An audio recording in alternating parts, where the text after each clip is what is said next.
বরিশালে আওয়ামী লীগ সভাপতি শেখ হাসিনা ভাষণ দেবেন নির্বাচনী জনসভায়। সারা দেশে 1151 প্লাটুন বিজিবি মোতায়েন, মাঠে থাকবে স্ট্রাইকিং ফোর্স হিসেবে। গণসংযোগ পথসভায় দেশ জুড়ে নির্বাচনী প্রচার, নানা প্রতিশ্রুতিতে ভোটারদের মন জয়ের চেষ্টা। কক্সবাজারের বেশিরভাগ আসনেই নৌকার সাথে ঈগল ট্রাকের লড়াই, ভোটের মাঠে কল্যাণ পার্টির মোহাম্মদ ইব্রাহিম।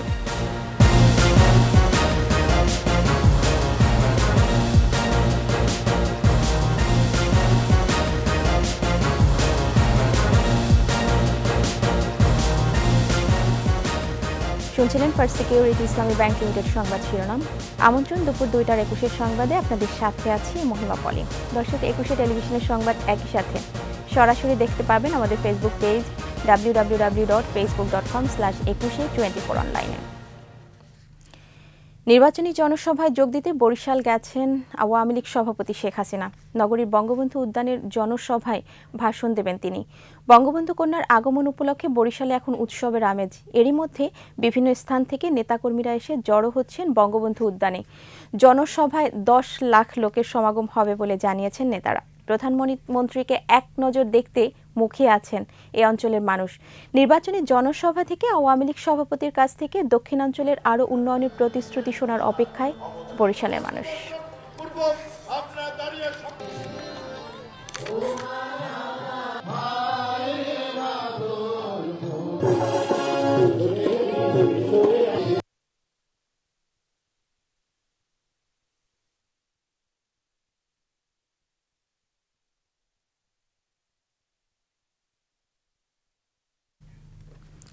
দ্বাদশ জাতীয় সংসদ নির্বাচনের আইনশৃঙ্খলা রক্ষায় রাজধানী সহ সারা দেশে বিজিবি মোতায়েন করা হয়েছে।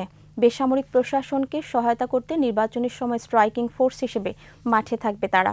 ঢাকার বেজ কোম্পানি কমান্ডার জানান, যে কোনো সংঘাত, সংঘর্ষ ও নাশকতা রোধে ঢাকার গুরুত্বপূর্ণ স্থানে সতর্ক অবস্থায় থাকবে বাহিনীর সদস্যরা। বাকিটা জানাচ্ছেন সাইদুল ইসলাম। সকাল থেকেই মাঠে বিজিবি সদস্যরা। রাজধানীর মিরপুর তেজগাঁ রেল স্টেশন সহ বিভিন্ন জনবহুল এলাকায় টহল।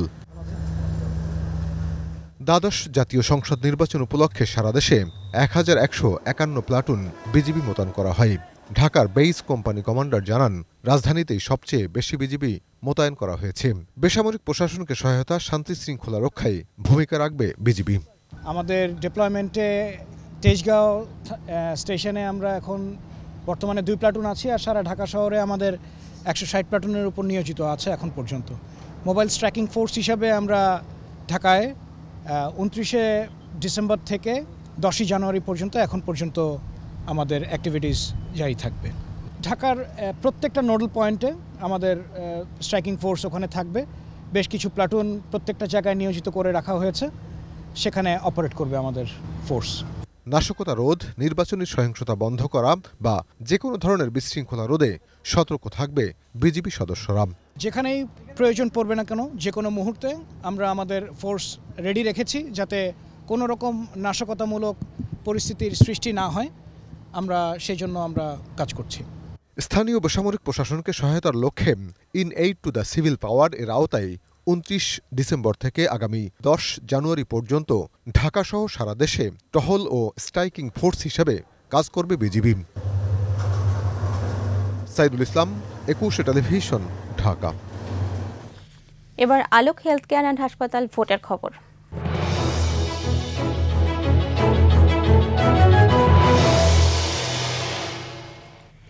দেশের সর্বদক্ষিণে সবচেয়ে বড় সমুদ্র সৈকতের জেলা কক্সবাজারে জমেছে নির্বাচনী আমেজ। 4 আসনের 3টিতেই প্রতিদ্বন্দ্বিতা করছে আওয়ামী লীগ। একটিতে নৌকার প্রার্থী সালাউদ্দিন আহমেদের প্রার্থিতা আটকে থাকায় মূল প্রতিদ্বন্দ্বী কল্যাণ পার্টির সৈয়দ মোহাম্মদ ইব্রাহিম। বাকি 3 আসনে মূলত আওয়ামী লীগ প্রার্থীদের সাথে স্বতন্ত্র প্রার্থীদেরই লড়াই হবে।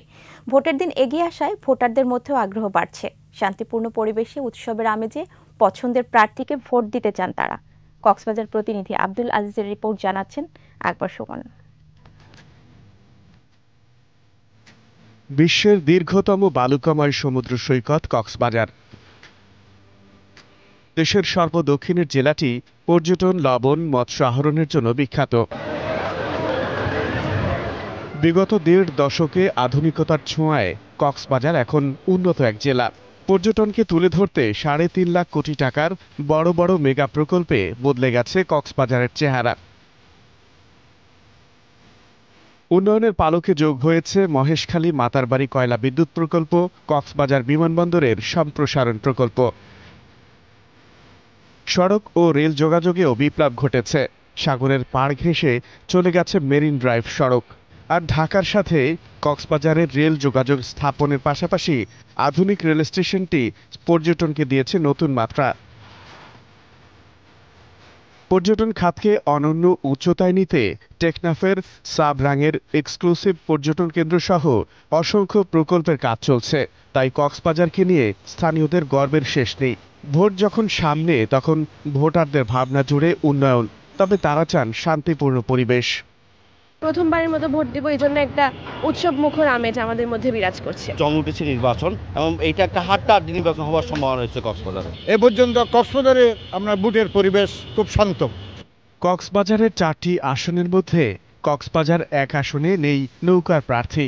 এ আসনে কল্যাণ পার্টির চেয়ারম্যান সৈয়দ মোহাম্মদ ইব্রাহিমের হাতঘড়ির সাথে লড়াই হবে সাবেক এমপি জাফর আলমের ট্রাক প্রতীকের। এ আসনে ওয়ার্কার্স পার্টি, জাতীয় পার্টি ও ইসলামিক ফ্রন্টের প্রার্থী রয়েছে। যদি নৌকা থাকতেন তারা তাহলে চিন্তা করতেন ইব্রাহিমকে দিব না নৌকাকে দিব। এখন যেহেতু নৌকা নাই, তাদের সিদ্ধান্ত নিতে খুব সহজ হবে যে আমরা ইব্রাহিমকে ভোটটা দিব। কক্সবাজার 2 আসনে নৌকার প্রার্থী আশিকুল্লাহ রফিক অনেকটাই সুবিধাজনক অবস্থানে আছেন। তার মূল প্রতিদ্বন্দ্বী নোঙর প্রতীকের বিএনএম-এর শরীফ বাদশাহ। এ আসনেও ইসলামী ঐক্যজোট, ইসলামী ফ্রন্ট সহ বেশ কয়েকটি দল অংশ নিচ্ছে। আগামী 7 জানুয়ারির যে নির্বাচন, সেই নির্বাচনে কুতুবদিয়া মশকালীর মানুষ উৎসবমুখরভাবে তারা এই নির্বাচনে অংশগ্রহণ করবে এবং নৌকার বিজয়কে নিশ্চিত করবে।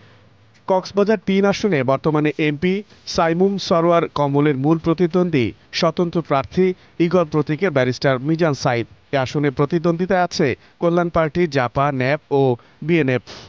আমরা আশা করেছিলাম সকল দল এই নির্বাচনে অংশগ্রহণ করবেন, কিন্তু তাদের হেরে যাওয়ার ভয়ে তারা নির্বাচনে আসেননি। তো যারা অংশগ্রহণ করেছেন আমি সকলকে অভিনন্দন জানাচ্ছি, ধন্যবাদ জানাচ্ছি। এই নির্বাচনের জয় পরাজয়ের হাত জনগণের উপরে। কক্সবাজার 4 আসনে বর্তমান এমপি নৌকার প্রার্থী শাহিন আক্তারকে চ্যালেঞ্জ জানাচ্ছেন টেকনাফ উপজেলা আওয়ামী লীগের সভাপতি ঈগল প্রতীকের স্বতন্ত্র প্রার্থী নুরুল বশর।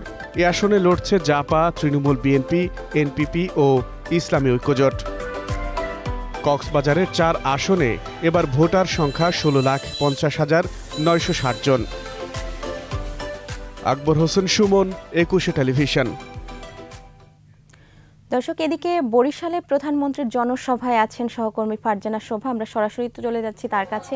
শোভা, জনসভা কখন নাগাদ শুরু হবে এবং সেই সাথে জানতে চাইবো যে জনসভা ঘিরে আশপাশের অবস্থা কেমন দেখছেন? বলি, আপনি একটু আগে নিউজে যে বিষয়টি বলছিলেন যে মাননীয় প্রধানমন্ত্রী প্রায় 5 বছর পরে এই নির্বাচনী জনসভায় আসছেন এবং আমরা জানি যে ইতোমধ্যে তিনি বরিশালে সড়ক পথে পৌঁছে গেছেন। কিছুক্ষণের মধ্যেই এই জনসভায় তিনি যোগও দেবেন।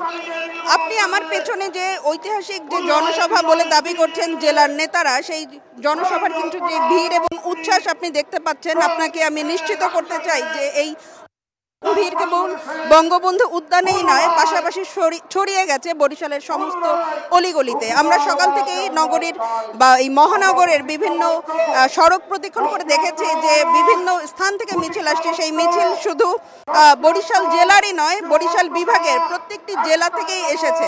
এবং এই মুহূর্তে আমরা যেটা দেখতে পাচ্ছি যে মঞ্চে যেমন স্বতন্ত্র প্রার্থী এবং নৌকা প্রার্থীর যে সহাবস্থান আমরা দেখতে পাচ্ছি, পাশাপাশি কিন্তু মিছিল এবং প্রচারণার ক্ষেত্রেও আমরা সেই সহাবস্থান কিন্তু দেখতে পেয়েছি। আপনাদেরকে আরেকটু জানিয়ে রাখি যে এখানকার জনগণ মনে করছেন যে গত যে 3টে নির্বাচনে নৌকার প্রার্থীরা যে প্রতিশ্রুতি দিয়েছেন এবং গত 18 সালের যে নির্বাচনে মাননীয় প্রধানমন্ত্রী এখানে উন্নয়নের যে প্রতিশ্রুতি দিয়েছেন তা প্রায় 100% পূরণ করেছে এই সরকার। সুতরাং তারা অধীর আগ্রহে অপেক্ষা করছেন যে মাননীয় প্রধানমন্ত্রী এবং আওয়ামী লীগ সভাপতি আজকের এই বঙ্গবন্ধু উদ্যানের যে জনসভা, সেই জনসভায় এসে নতুন কি উন্নয়নের বার্তা শোনান। কারণ তাদেরও এই এলাকাবাসী এবং এই বিভাগের অধিবাসীদের কিছু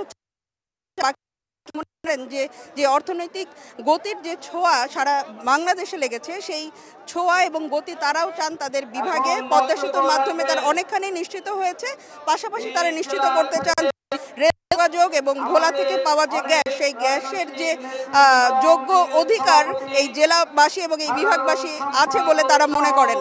সুতরাং আপনাকে একটু বলে রাখি যে ইতিমধ্যেই জুম্মার নামাজের পর সিনিয়র নেতারা এখানে বক্তব্য দিচ্ছেন এবং মাঠ এবং জনতা পুরোপুরি প্রস্তুত মাননীয় প্রধানমন্ত্রীর জন্য। মাননীয় প্রধানমন্ত্রী হয়তো বা 10 মিনিটের মধ্যেই জনসভায় যোগ দেবেন এবং জনসভা মঞ্চে উঠে তিনি শোনাবেন তার যেই প্রতিশ্রুতি এবং তার আগের প্রতিশ্রুতির বাস্তবায়নের একটি তুলনামূলক হিসাব তুলে ধরবেন।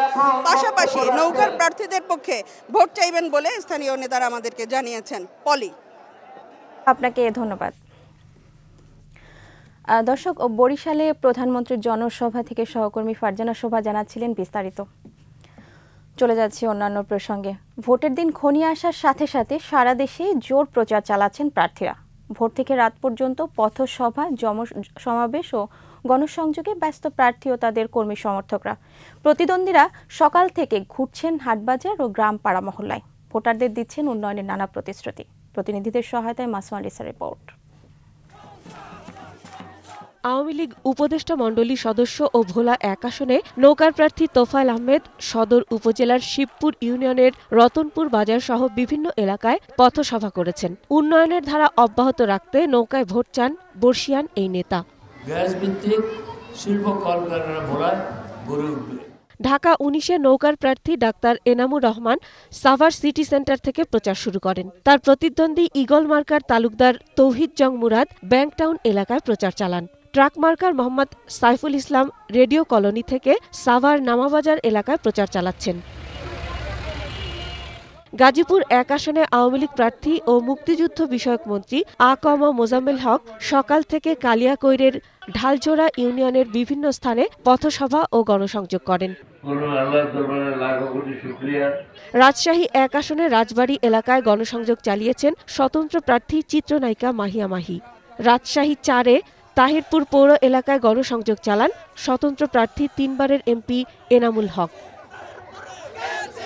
নেত্রকোনার দুর্গাপুর 1 আসনে নৌকার প্রার্থী মোশতাক আহমেদ রুহি কলমাকান্দা ও দুর্গাপুর উপজেলার বিভিন্ন গ্রামে সকাল থেকে রাত পর্যন্ত গণসংযোগ চালাচ্ছেন। নেত্রকোনার 2 আসনে স্বতন্ত্র প্রার্থী সাবেক উপমন্ত্রী আরিফ খান জয় পথসভা করছেন। মেহেরপুর 1 সদর মুজিবনগর আসনে নৌকার প্রার্থী জনপ্রশাসন প্রতিমন্ত্রী ফরহাদ হোসেন সদর উপজেলার রুদ্রনগর গ্রামে ভোটারদের কাছে গিয়ে ভোট প্রার্থনা করছেন।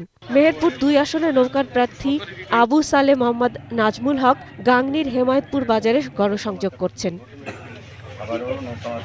ফেনী 2 সদর আসনে আওয়ামী লীগের প্রার্থী নিজামুদ্দিন হাজারী সকালে সদর উপজেলার কালীদহ ইউনিয়নের বিভিন্ন স্থানে গণসংযোগ ও পথসভা করেন।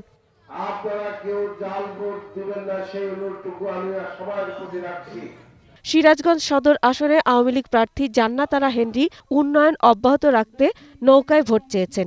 সিরাজগঞ্জ 4 আসনে নৌকার প্রার্থী বীর মুক্তিযোদ্ধা শফিকুল ইসলাম উল্লাপাড়ার পঞ্চকোশীতে নির্বাচনী সভা করেন। রাজবাড়ীর গোয়ালন্দ উপজেলার ছোট ভাকলা ইউনিয়নের কেউটিলে নৌকার প্রার্থী কাজী কেরামত আলী গণসংযোগ ও পথসভা করেন। নোয়াখালী 4 আসনের ট্রাক প্রতীকের স্বতন্ত্র প্রার্থী অ্যাডভোকেট শিহাবুদ্দিন শাহিন ভোর থেকে নামেন প্রচারের মাঠে। কুমিল্লা সদরের জগন্নাথপুর ইউনিয়নের কুচাইতলিতে ময়নামতি মেডিকেল এবং আশপাশের বিভিন্ন স্থানে গণসংযোগ ও পথসভা করেছেন কুমিল্লা 6 আসনের নৌকা প্রতীকের প্রার্থী বীর মুক্তিযোদ্ধা আ.ক.ম বাহাউদ্দিন বাহার। মাসুম আলিসা, 21 টেলিভিশন। নিচ্ছি সংবাদ বিরতি, যখন ফিরছি তখন অন্যান্য খবরের সঙ্গে আরও থাকবে। পলিথিন দূষণে বিষিয়ে উঠছে পরিবেশ, উৎপাদন ব্যবহার নিষিদ্ধের পরেও মানছে না কেউ। আবার আমন্ত্রণ দুপুর 2:21 সংবাদে। 7 জানুয়ারি ভোট ঘিরে রাজধানীর ছাপাখানা, ডেকোরেটর আর মাইক সাউন্ড সিস্টেমের দোকানগুলোতে এখন দিন রাত ব্যস্ততা। একদিনেই আগামী বছরের পুরো আয়ে আশাবাদী ব্যবসায়ী, মালিক ও শ্রমিকরা। দ্বাদশ জাতীয় সংসদ নির্বাচনের প্রচার বাণিজ্য নিয়ে 21 স্পেশালের 2 পর্বের প্রথম পর্ব, জানাচ্ছেন সাইদুল ইসলাম।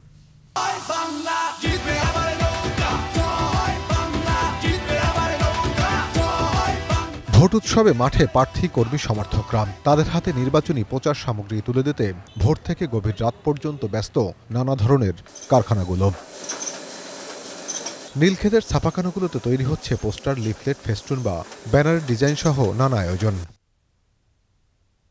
বিরতিহীনভাবে চলছে ছাপার মেশিনগুলো। অর্ডার অনেক বেশি পাচ্ছেন বলছেন মালিক শ্রমিকরা। কাজের চাপ মোটামুটি আছে, কাজ ভালোই পেয়েছি, আমরা করতেছি। এক সপ্তাহ পরের থেকে আরো একটু বেশি হবে আর কি। লেট করা যায় না, আসার লগে লগে ডেলিভারি দিতে হয়। তখন রাত্রে কাজ করে কমপ্লিট করে ডেলিভারি দিই, সকালে সব চলে যায়। আমাদের কাজের চাপ একটু বাড়ছে, আবার সামনে আরো একটু বাড়বে। প্রচারের জন্য একটু কাজ বাড়ছে। আগের চেয়ে চাঙ্গা প্রিন্টিং ব্যবসার কেন্দ্র আরামবাগ, ফকিরাপুল, পল্টন। কাজের চাপ বেশি থাকলেও ব্যবসায়িক সমৃদ্ধির আশাবাদে ঈদের আমেজে সংশ্লিষ্টরা। এমপি নির্বাচন হোক, তারপর আপনি চেয়ারম্যান মেম্বার নির্বাচনগুলো হলে পোস্টার লাগানো, পোস্টার ছাপানো, এটার ভিতরে একটা প্রেস লাইন, একটা আনন্দ আছে। আমাদের দেশে নির্বাচন একটা ঈদ, একটা আনন্দের সময় এখন। ফার্মগেটের poster, banner, festoon, badge, notebook, কলম কারখানাও আছে বিপুল অর্ডার। এই মুহূর্তে আমার সবচাইতে হট প্রোডাক্ট হলো নির্বাচনী পিন ব্যাজ, যেটা বুকে লাগায়, সবাই লাগাইতে পারে এটা। তারপরে আরেকটা আছে আমাদের আইডি কার্ড আছে ফিতা সহ, এটা করতেছি। নির্বাচনী পেন করতেছি। নির্বাচন কেন্দ্রিক আমি কিছু লোক বাড়িয়েছি, যেহেতু আমার প্রোডাকশন ক্যাপাসিটি বেশি লাগবে। কয়েকগুণ চাহিদা বাড়ায় হিমশিম খাচ্ছেন মাইক ও সাউন্ড সিস্টেম ব্যবসায়ী শ্রমিকরা। প্রত্যেকটা এলাকার কাউন্সিলররা, এলাকার গণ্যমান্য ব্যক্তিরা, এলাকায় যারা রাজনীতিবিদ, যারা সুশীল সমাজ, তারাও মাইকের দোকানে এসে মাইক ভাড়া করছে। নির্বাচনী মুখক প্রত্যেকটা এলাকায় ক্যাম্পে ক্যাম্পে মাইক বাজবে। নির্বাচনে অনেক অনেক বেশি ব্যবসা হবে। পথে পথে বসানো অস্থায়ী নির্বাচনী ক্যাম্পগুলোতে চাহিদা বেড়েছে ডেকোরেটর সামগ্রীরও। নির্বাচন কেন্দ্রিক চাহিদা তো এখন থেকে আসতেছে, বলতেছে আমাকে একটা স্টল করে দেন, আমাকে একটা কত চেয়ার দেন, টেবিল দেন, আমরা দিতে, আমাদের থাকলে আমরা দিয়ে দিই আর কি। এবারের নির্বাচনে কয়েকশো কোটি টাকা ব্যবসার আশা সংশ্লিষ্ট ব্যবসায়ীদের। সাইদুল ইসলাম, 21 টেলিভিশন, ঢাকা। আমাদের নিয়মিত আয়োজন জনদুর্ভোগ।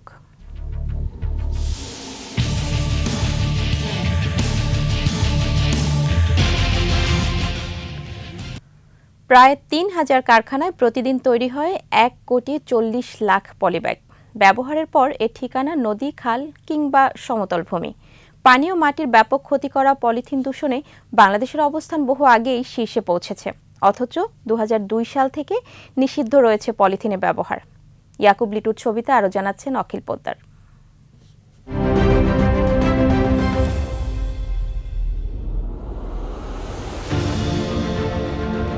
সর্বগ্রাসী পলিথিন আইন করে বন্ধ করা হয়েছিল ২১ বছর আগে, কিন্তু কে শোনে কার কথা? ড্রেনের মধ্যে পলিথিন, এই বেরিবান্ধে পলিথিন, আমার প্রতিদিন রাস্তা আটকে যায়, পানির লাইন আটকে যায়, সুয়ারের লাইন আটকে যায়, বাড়ির সামনে এতগুলি করে গুয়ের ময়লা জমে থাকে এই মাত্র পলিথিনের কারণে। আমরা যখন বিদেশ থাকি, বিদেশের ভিতর কি সুন্দর পলিথিন ডেরে থাকে, একটা পলিথিনও বাইরে থাকে না, কি সুন্দর রাস্তাঘাট ফকফকা থাকে। ঢাকার পার্শ্ববর্তী নদীগুলোর তলদেশ ভরাট হয়েছে বেশ আগেই। পলিথিনের স্তর জমেছে পদ্মা, মেঘনা, যমুনা ছাড়িয়ে মফস্বলের নদীগুলোতেও, যার মধ্যে আছে হাসপাতাল আর ইলেকট্রনিক বর্জ্যও। সব মিলে চরমভাবে বিপর্যস্ত পরিবেশ, প্রাণ ও প্রকৃতি। গাং ভরে গেছে, নিচে সব সম্পূর্ণ মাটি না, খালি পলিথিন আর পলিথিন। ব্যবহার করার আইন আছে, এই আইন আমাদের দেশে কেউ মানে না। বাংলাদেশ পরিবেশ আন্দোলন বাপার গবেষণা সেল বলছে ৩,০০০ কারখানা দৈনিক উৎপাদন করে ১,৪০,০০,০০০ ব্যাগ পলিথিন। ২৪,০০০ টন প্লাস্টিক বর্জ্য জমা পড়ে নদীতে। পদ্মা, মেঘনা, যমুনার মতো স্বচ্ছ নদীও এখন দিনে ধারণ করে ৭৩,০০০ টন বর্জ্য। শহর ছাড়িয়ে পলিথিন এখন গ্রামের জন্যও বোঝা। ক্ষতি হচ্ছে চাষবাস। ২ টাকা সদা নিল একটা পলিথিন দিয়ে, আগে তো কাগজে দিত, কাগজটা মিশে যেত। কলকাতায় অনেক পলিথিনের ব্যাপারে আমাদের অভিযোগ আছে, কিন্তু এখানে আমি দেখছি যে সর্বত্র পলিথিন। আমরা অভ্যস্ত হয়ে গেছি এটাতে, যে আমি যখনই বাড়ি থেকে বেরোবো আমি একটা বাড়ির থেকে কাপড়ের ব্যাগ বা যে ব্যাগ হোক আমি নিয়ে যাব। বাপা বলছে পলিথিন বর্জ্যের নামে যা চলছে তাতে জীববৈচিত্র্য বহু আগেই পাল্টে গেছে, এখন শুধু ধ্বংসের জন্য অপেক্ষা। পরিবেশ অধিদপ্তরকে আমরা বলেছি কারখানাগুলো বন্ধের, এবং পাশাপাশি সরকারের কাছে আমরা বলতেছি পলিথিনের বিকল্প যে জায়গা আমাদের পার্ট, আমাদের যে সোনালিয়া, সেই জায়গাটায় যেন আমরা আরও বেশি সমৃদ্ধ হতে পারি। সাধারণের দাবি প্রাণ ও প্রকৃতি বাঁচাতে এখনই সোচ্চার হতে হবে। সরকারকে নিতে হবে কঠোর পদক্ষেপ। সুয়ারেজ লাইনগুলো আগে 5 বছর 6 বছর পরিষ্কার করতাম, এখন প্রতি 3 মাস পর আমাদের পরিষ্কার করতে হচ্ছে। কারণ হচ্ছে এই পলিথিনের অতিরিক্ত ব্যবহার। বাজারে যে কোনো জিনিস দেখছি যে ওপেন আমাদের পলিথিন দিচ্ছে প্রশাসনের সামনে। চাচা কত করে কেনেন কেজি? 250 টাকা করে। উচ্চ আদালতের রায় আর ভ্রাম্যমাণ আদালত সব কিছুকে ছাপিয়ে পলিথিন দিব্যি টিকে আছে শহর থেকে গ্রামাঞ্চলের হাট বাজারে। প্রিয় দর্শক, আপনার চারপাশে নানা সমস্যা আর ভোগান্তির চিত্র তুলে ধরবে 21 টেলিভিশন। এসব তথ্য জানাতে ফোন করুন, এই নম্বরে পৌঁছে যাব আমি অখিল পোদ্দার। আর 21 টেলিভিশনের ক্যামেরা আপনাদের দুর্ভোগ দুর্দশায় সবসময় পাশে আছে 21 টেলিভিশন। শেষ করছি দুপুর 2টার 21 সংবাদ। যাবার আগে ফার্স্ট সিকিউরিটি ইসলামী ব্যাংক লিমিটেড সংবাদ শিরোনামগুলো জানাবো আরও একবার। বরিশালে আওয়ামী লীগ সভাপতি শেখ হাসিনা ভাষণ দেবেন নির্বাচনী জনসভায়। সারা দেশে 1151 প্লাটুন বিজিবি মোতায়েন, মাঠে থাকবে স্ট্রাইকিং ফোর্স হিসেবে।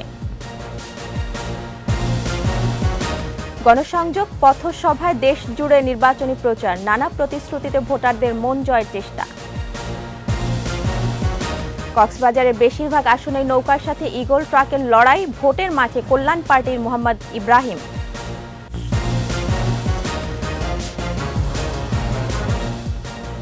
সর্বশেষ খবর জানতে ডায়াল করুন 2021 নম্বরে আর ভিজিট করুন 21-tv.com এই ওয়েবসাইটে। এছাড়া ফেসবুকে ভিজিট করতে পারেন facebook.com/2124 অনলাইনে। এতক্ষণ সাথে থাকার জন্য ধন্যবাদ। আমাদের পরের সংবাদ সন্ধ্যা 6টায় 21 দেশের সংবাদ দেখার আমন্ত্রণ রইল। 21 সাথে থাকুন।